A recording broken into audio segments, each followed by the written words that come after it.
Assalamualaikum warahmatullahi wabarakatuh. Anak-anakku sekalian, bertemu lagi dengan video Bapak pada pembahasan materi kali ini, yakni Khalifah-Khalifah Bani Umayyah I di Damaskus. Materi ini adalah kelanjutan daripada materi kemarin. Kalau sebelumnya kita mempelajari latar belakang berdirinya Daulah Umayyah I, maka pada video kali ini kita lebih terfokus dalam pembahasan khalifah-khalifah yang terkenal dari ke-14 khalifah Daulah Umayyah I di Damaskus. Saya ingatkan sebelum nanti kalian menyimak, bagi yang belum subscribe silahkan subscribe dulu agar tidak ketinggalan daripada video-video terbaru babak berikutnya. Jadi fase-fase pemerintahan selama kurang lebih 90 tahun Bani Umayyah I ini berdiri. Jadi kita akan mempelajari dulu fase-fase pemerintahan pada masa Daulah Bani Umayyah I. Yang pertama adalah fase pembentukan dan pembinaan. Jadi fase pembentukan dan pembinaan ini diawali dari mulai berdirinya Daulah Umayyah pada tahun 40 Hijriah sampai dengan masa pemerintahan Khalifah ke-6, yakni Khalifah Walid bin Abdul Malik. Ketika saat itu Islam masuk ke Andalusia yang sekarang ini dikenal dengan Eropa, yang dibawa oleh Tariq bin Ziyad pada tahun 711 Masehi. Dalam pembinaan masa ini menggunakan pendekatan Arabisasi atau berciri Arab. Jadi yang menjadikan ciri khusus Daulah Umayyah yakni pendekatan politiknya atau pemerintahannya adalah Arabisasi, berciri Arab. Yang selanjutnya adalah fase kemajuan. Fase kemajuan ini dimulai pada masa Khalifah ke-7 yakni Khalifah Sulaiman bin Abdul Malik sampai Khalifah ke-8 yakni Khalifah Umar bin Abdul Aziz. Pada masa ini Islam telah berkembang hampir di seluruh penjuru dunia. Hal ini tidak luput dari peran para sahabat Nabi dalam melakukan perluasan Islam.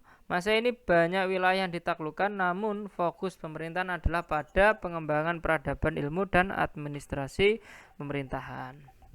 Nanti untuk lebih detailnya akan kita bahas pada video berikutnya berkenaan tentang perkembangan peradaban dan ilmu pengetahuan pada masa Daulah Umayyah di Damaskus. Sedikit gambaran saja fase kemajuan pada masa Daulah Umayyah di Damaskus. Di antaranya adalah yang pertama berkembangnya ilmu pengetahuan mulai daripada ilmu qiraat, nahwu, balaghah, tafsir hadis dan sejarah. Kemudian dibangunnya beberapa bangunan-bangunan, di antaranya ada masjid, kemudian pengairan dan irigasi serta jembatan. Yang ketiga adalah fasilitas pendidikan. Mulai dari kutab, kemudian halaqah di masjid sampai kemudian majelis munazarah. Dan yang keempat adalah membentuk departemen pemerintahan. Jadi mulai menata sistem pemerintahan dengan membentuk beberapa departemen. Di antaranya ada Nizamul Mal, departemen keuangan. Kemudian Siasi ini politik. Harbi ini departemen keamanan. Idari ini administrasi. Kemudian Qadhi ini departemen hukum. Kemudian ada jawatan pos, ada pengawal istana, ketentaraan, sekretaris, dan pengantar surat. Ini beberapa departemen pemerintahan pada masa Daulah Umayyah I di Damaskus. Kemudian fase lemah sampai dengan fase runtuh. Jadi fase lemah ini dimulai Khalifah ke-9 yakni Khalifah Yazid bin Abdul Malik sampai kemudian sampai runtuhnya Daulah Umayyah di Damaskus, saat itu dipimpin oleh Marwan bin Muhammad, khalifah terakhir yakni Marwan bin Muhammad. Yang menjadi titik lemah kenapa sampai kemudian mengalami keruntuhan diantaranya adalah saat itu Yazid dirasa kurang mampu mengendalikan pemerintahan karena terjadi banyak pemberontakan, namun di sini khalifah tidak mampu mengatasi. Sehingga pada akhirnya pemberontakan memuncak ketika terjadi pengangkatan dua khalifah dalam 1 tahun. Jadi pada masa Daulah Umayyah ini terjadi pengangkatan khalifah dua khalifah sekaligus dalam kurun waktu 1 tahun. Yakni saat itu yang diangkat adalah Yazid bin Walid dan Ibrahim bin Walid. Yang selanjutnya adalah dalam peradilan kepemimpinan memakai sistem monarki, yang menjadi salah satu faktor penyebab runtuhnya Bani Umayyah tahun 132 Hijriah atau 670 Masehi. Jadi sistem monarki itu juga memiliki kekurangan. Sistem kerajaan atau keturunan ini memiliki kekurangan, diantaranya kalau jatuh kepada keturunan yang kurang mampu memimpin, maka akan mengakibatkan kelemahan dalam pemerintahannya. Yang selanjutnya adalah sistem ini juga menyebabkan para khalifah melakukan penyelewengan kekuasaan seperti korupsi, kolusi, tidak disiplin dan tidak bertanggung jawab. Karena memang kekuasaan secara penuh dimiliki oleh khalifah.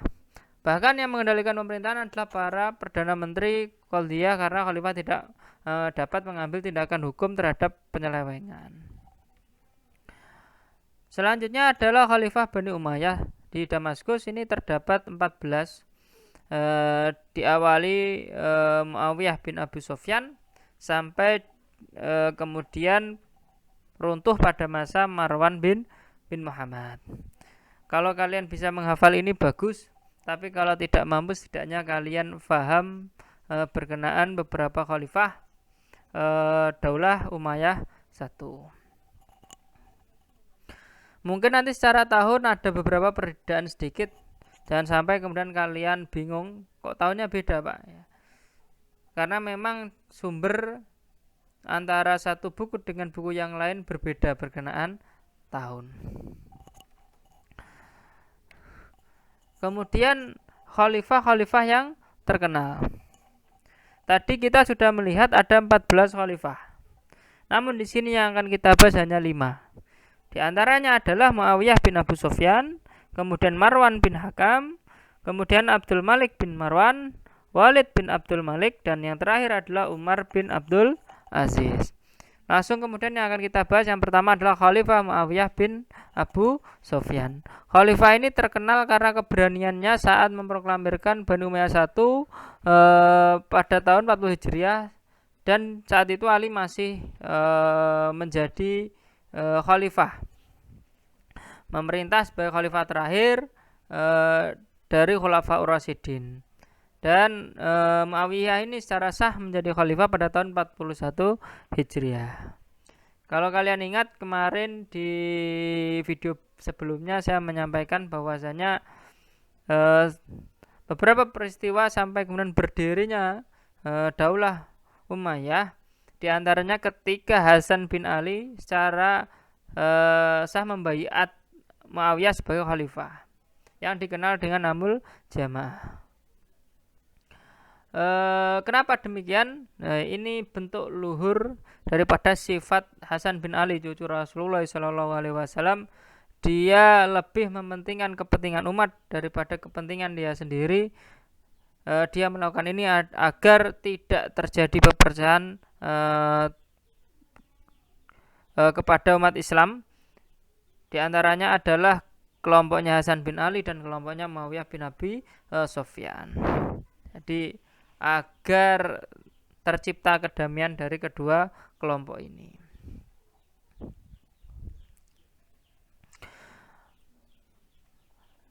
Muawiyah bin Abu Sufyan ini lahir pada 15 tahun sebelum Hijriah dan masuk Islam pada peristiwa Fathul Mekah bersama keluarga penduduk Mekah lainnya. Jadi masuknya Muawiyah bin Abu Sufyan ini ketika peristiwa Fathul Mekah bersama keluarganya.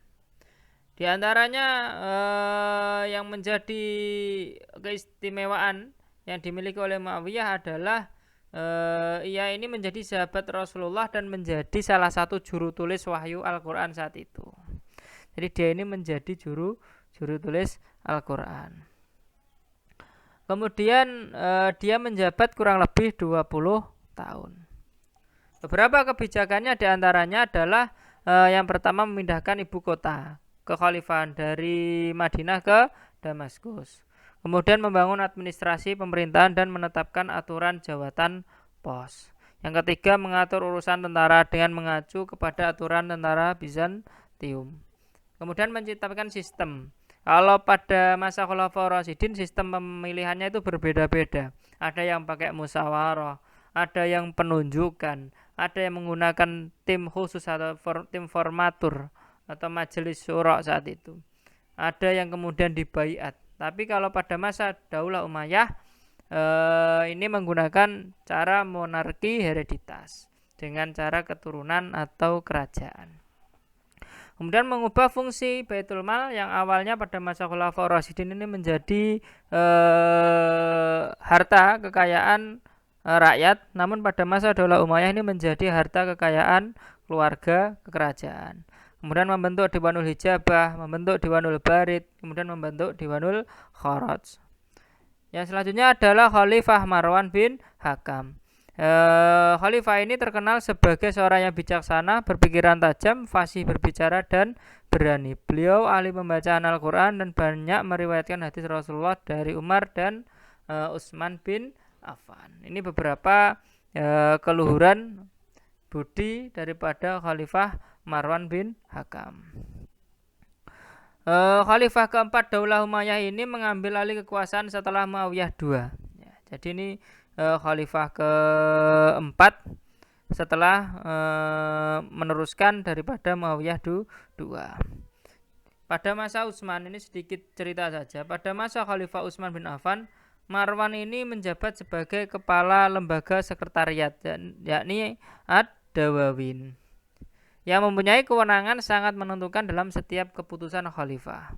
Sedangkan pada masa Muawiyah ini menjadi khalifah, Marwan menjabat sebagai gubernur Madinah saat itu. Dan Marwan ini dikenal sebagai seorang yang memiliki jiwa yang besar dan memiliki cita-cita yang tinggi.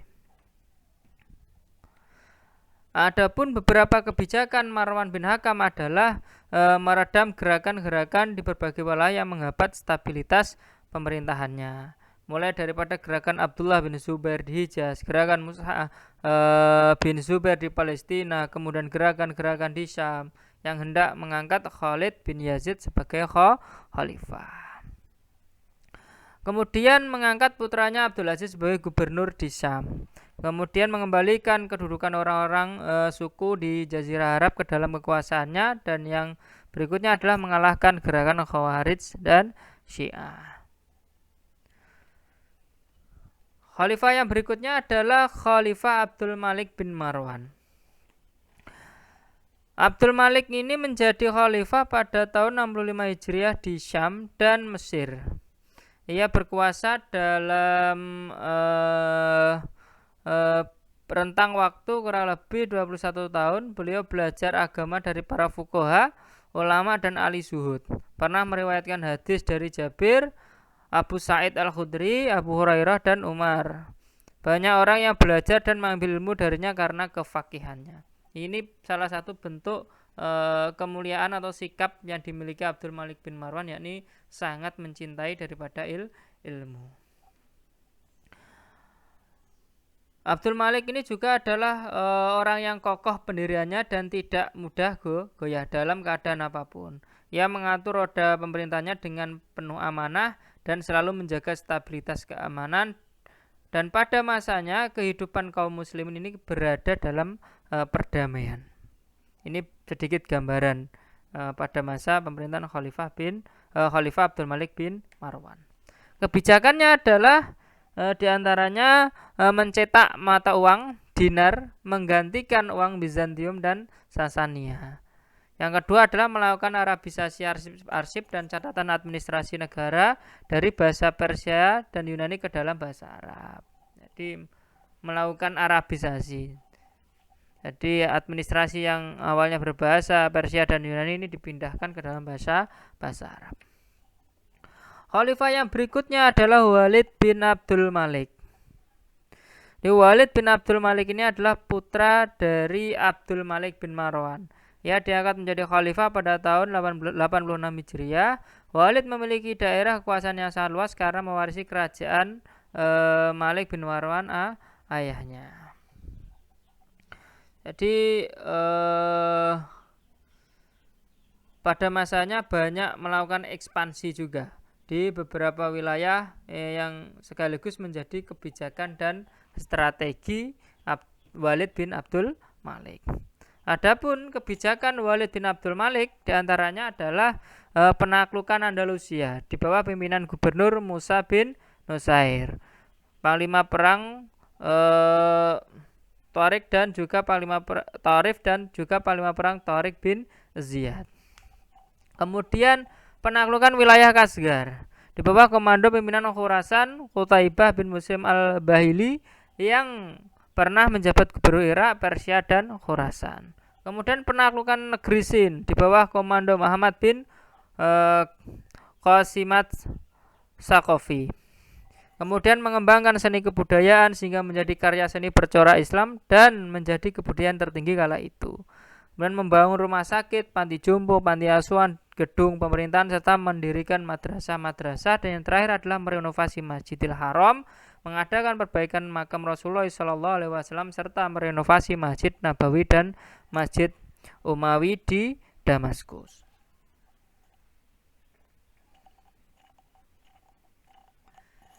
Yang selanjutnya adalah Khalifah Umar bin Abdul Aziz.